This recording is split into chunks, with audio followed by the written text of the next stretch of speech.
그리고 우리 민주당은 국민의힘처럼 하지 않습니다. 국민의힘처럼 국민의 뜻을 어기고 역주행을 해가지고 국민으로부터 미움받는 그런 바보짓을 왜 하겠어요? 저는 술 좋아하지 않습니다. 우리 가족들 부정부패 저지르지 않아요. 저도 부정부패 그런 거 하지 않습니다. 철저히 관리해서 제 주변 사람들이 실제 부정부패를 저지르거나 범죄에 연루돼서 이렇게 막아야 되는, 권력을 이용해서 막아야 될 그럴 일 없습니다.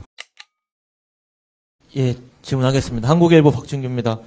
후보님께서 대통령이 되시면 입법부가 지금 민주당만 171석이고 그래서 입법부랑 행정부를 사실상 독점하게 되는 형태가 되는 거 아니냐, 이런 구조 때문에 무리한 정책을 좀 과도하게 밀어붙일 수 있지 않겠느냐는 우려가 나옵니다. 이런 우려 때문에 오늘 뭐 행정부 권력 약화하는 방안 내신 것 같기도 한데 결국 이게 국정 운영의 안정성과 관련한 우려인데 어떻게 생각하시는지 궁금하고요. 또 민생 경제처럼 빠르고 강하게 추진해야 할 개혁 있는가 하면 점진적으로 가야 할 개혁도 있을 것 같습니다. 시간을 두고 추진해야 할 개혁 어떤 것 생각하시는지, 검찰개혁과 사법개혁은 어느 쪽에 해당하는지 궁금합니다. 뭐 쉬운 질문부터 답을 드리면, 저는 행정 또는 국정 집행에서 명확하게 정한 원칙이 있어요. 저는 무슨 일을 하든 공무에 관한 한은 쉽고 간단한 일부터 빨리 최대한 많이 한다. 이게 제 입장이에요.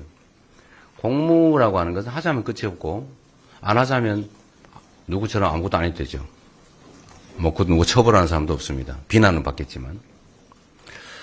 그래서 지금 해야 될 시급한 간단한 일부터 신속하게 해치워야 됩니다. 그 제일 지금 급한 게 지금 현장의 민생 경제를 되살리는 거죠. 지금 다 말라 비틀어지게 생기지 않습니까?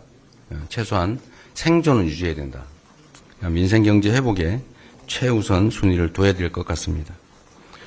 제도 개혁이나 뭐 특히 사법 개혁, 경찰 개혁, 검찰 개혁 중요하죠. 뭐 수사권 조정이든 뭐 다 중요한데 여기에 지금 뭐 조기에 주력해서 힘을 뺄 상황은 아닌 것 같아요. 지금은 모든 에너지를 초기에는 경제 회복, 민생 회복에 둬야 된다.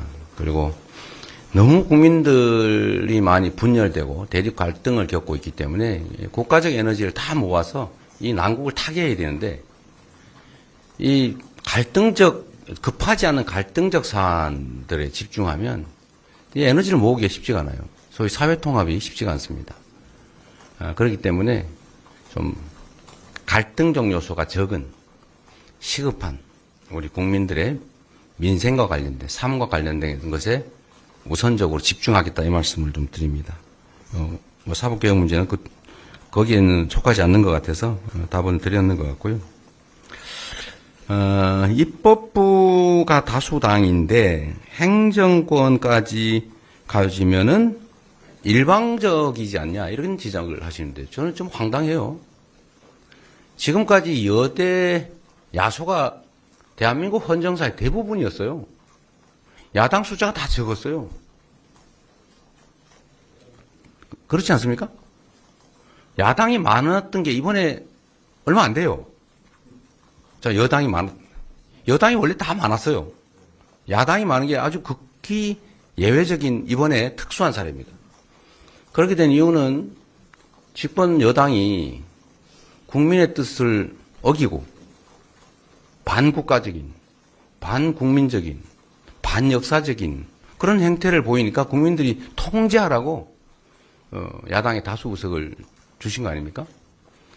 그런데 행정도 엉망을 하고 심지어 계엄으로 군사 쿠데타까지 일으켜서 자기 권력을 더 강화하겠다. 이 못된 권력을, 이 무책임하고 이 무관심하기까지 한, 민생과 국민의 무관심하기까지 한, 그러면서도 자신들의 사적 이익을 위한 그 권력을 영구적으로 무한대로 키우겠다.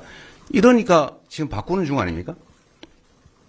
그러니까 집행 권력과 입법 권력을 왜 동시에 갖느냐. 동시에 갖는 게 문제다. 이런 전제로 말씀하시는 것은 매우 부적절하다.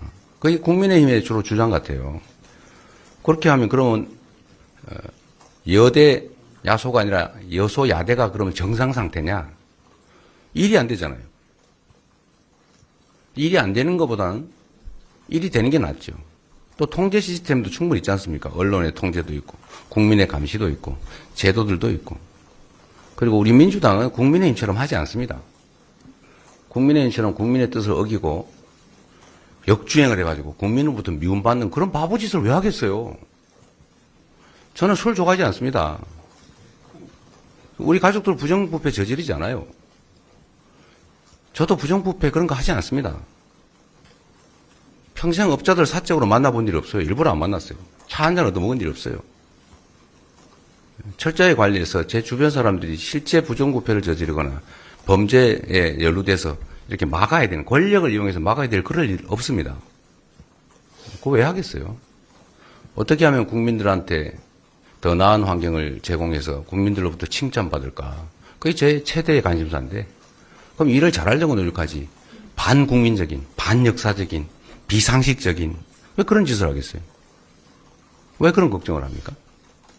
오히려 둘 중에 선택해야 된다면, 여소야대가 바람직하냐, 여대 야소가 바람직하냐, 이 둘 중에 선택해야 된다면, 정상적인 국정을 위해서는 여대 야소가 바람직해요. 집행 권력을 가진 대통령, 행정부가 반국민적이고 엉터리일 때, 그때는 국민들이 선택하지 않습니까? 선택해서 야당이 의석을 많이 주죠. 우리가 국정을 엉망으로 한다. 그러면 지방선거든 국회의원 선거든 우리가 많이 지겠죠.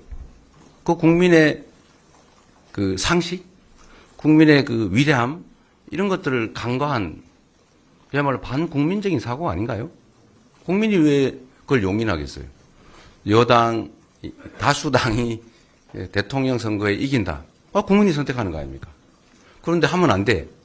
당신들은 국회 의석이 많으니까 대통령이 되면은 일방적으로 할 거 아니야? 왜 그런 얘기를 합니까? 그건 국민이 판단할 일이다. 선택해야 된다면 정권이 부도덕하고 무능하고 반국민적인 그런 상태가 아니라면 오히려 안정적으로 국정을 운영한다는 측면에서는 여대 야소가 바람직하죠. 네. 서울신문 곽소영입니다. 아까 전에 안정적인 국정 운영을 위해서는 여대 야소가 오히려 바람직하다고 말씀을 중복된 질문을 생략하도록 하겠습니다. 그렇지만 미안합니다. 모두 발언에서 권력과 견제 균형을 보장하기 위한 협치 시스템을 말씀하셔서 이 부분에 대해서 좀 구체적인 방안이 좀 궁금하고요. 그리고 한 가지 더 해서 배우자분이신 김혜경 여사님께서 저쪽 국민의힘에선 설란영 여사님이 좀 대외적으로 행보를 계속하고 있으신데 김혜경 여사님께서는 대외적인 행보를 따로 안 하고 계셔서 이 공개 행보에 대해서 열흘 남은 기간 동안 어떻게 동반 행보를 할 계획이 좀 있으신지 이 부분 두 가지 궁금합니다. 제 아내가 어떤 걸 하는지 저도 잘 모릅니다. 제 아내의 판단에 따라서 잘 알 테니까 저는 거기에 대해 언급은 안 하는 게 좋겠다는 생각이고요. 협치 시스템은 저는 우리 정치권이 정말 당황스러울 때가 꽤 있습니다. 분명히 전에는 A 정책을 하자고 주장을 해서 우리가 그럽시다 그러면 갑자기 태도를 바꿔서 그게 아니고 이러면서 거부를 해요. 그런 점들이 매우 안타까운데 예를 들면 대선 공통 공약 저희가 졌지만 그쪽에서 주장했고 우리도 주장했던 거 하자 했더니 협의조차가 안 돼요. 그거 아무것도 안 했죠 결국. 총선 공통 공약 겹치는 거 많습니다. 이거 합시다 이렇게 얘기하면 답이 없어요. 집행권을 그쪽이 가지고 있으니까 말해놓고 그쪽은 이행할 의사가 없었던 거죠. 우리가 진심으로 우리는 하자고 진심을 가지고 제안했는데 공통공약 아니까 하자 이러면 거부해요. 안 해버려요. 그래서 우리는 그러지 말자. 그리고 가능하면 우리가 주장했고 또는 공약했고 또 야당이 대선 과정, 총선 과정 이런 데 공약하고 많을 거 아닙니까? 그거는 공통공약이니까 그런 것은 신속하게 협의해서 처리하자. 이게 제일 큰 협치일 겁니다. 정책만큼 중요한 게 없죠. 대화도 많이 해야 될 테고요. 충돌을 좀 최소화하기 위해서 노력해야 될 겁니다. 네.